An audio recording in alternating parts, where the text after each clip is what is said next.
Guys, welcome to Cocoon campus. ഇന്നത്തെ സെക്ഷനിൽ ഒരു കാളി ലിനക്സ് OS ഒരു പെൻ ഡ്രൈവിലോട്ട് എങ്ങനെ ബൂട്ടബിൾ ആക്കി എടുക്കാം എന്നാണ് ഞാൻ കാണിച്ചു തരുന്നത്. ഇവിടെ ഞാൻ യൂസ് ചെയ്യുന്നത് സാൻഡിസ്കിൻ്റെ ഒരു പെൻ ഡ്രൈവാണ് 16 GB. അതുപോലെ തന്നെ ലിനക്സ് യൂസ് ചെയ്യുന്നത് 2019 ഇറങ്ങിയ 4th വേർഷനാണ് യൂസ് ചെയ്യുന്നത്. അതുകൂടാതെ തന്നെ ബൂട്ടബിൾ ആക്കാൻ വേണ്ടി യൂസ് ചെയ്യുന്നത് റൂഫസ് എന്ന് പറഞ്ഞ സോഫ്റ്റ്വെയറാണ്.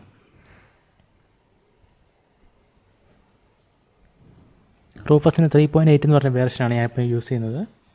അത് ഇൻസ്റ്റാൾ ചെയ്യേണ്ട ആവശ്യമൊന്നുമില്ല, ജസ്റ്റ് ഡൗൺലോഡ് ചെയ്തിട്ട് ഡബിൾ ക്ലിക്ക് ചെയ്താൽ മതി.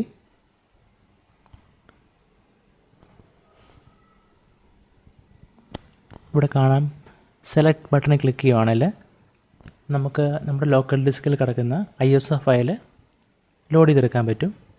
അപ്പം ഞാൻ നിലവിൽ സെലക്ട് ക്ലിക്ക് ചെയ്തപ്പോൾ കാളി ലിനക്സിൻ്റെ 2019 വേർഷൻ 4 ആണ് സെലക്ട് ചെയ്തിരിക്കുന്നത്. ജസ്റ്റ് ഇത് ഓപ്പൺ ക്ലിക്ക് ചെയ്യുക. അതിനുശേഷം താഴെ സ്റ്റാർട്ട് ക്ലിക്ക് ചെയ്യുക. സ്റ്റാർട്ട് ക്ലിക്ക് ചെയ്ത് കഴിയുമ്പം ഒരു 2 ഓപ്ഷനുണ്ട്. നമുക്ക് ISOയും ഉണ്ട്, DD മോഡും ഉണ്ട്.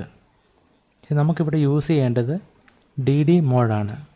നിങ്ങളിപ്പോൾ ബൂട്ടബിൾ ആക്കുന്ന വിൻഡോസ് ആണെങ്കിൽ ISO മോഡ് യൂസ് ചെയ്യുക, ലിനക്സ് OS ആണെങ്കിൽ DD മോഡ് യൂസ് ചെയ്യുക.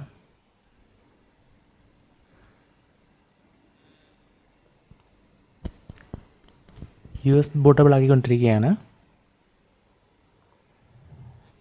ഇതൊരു 5 to 8 മിനിറ്റ്സ് എടുക്കുന്ന പ്രോസസ്സാണ്. ഞാൻ നിങ്ങൾക്ക് വേണ്ടി സ്കിപ്പ് ചെയ്ത് കളയുകയാണ്. 100% കംപ്ലീറ്റ് ആകുമ്പോൾ തന്നെ നിങ്ങളുടെ USB ഒരു ബൂട്ടബിളായി മാറുകയാണ്.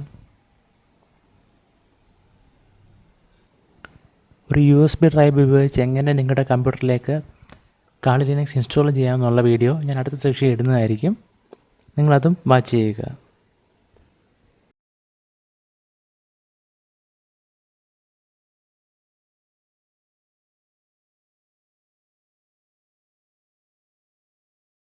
വീഡിയോ ഇഷ്ടമായെങ്കിൽ തീർച്ചയായും നിങ്ങൾ ലൈക്ക് ചെയ്യണം.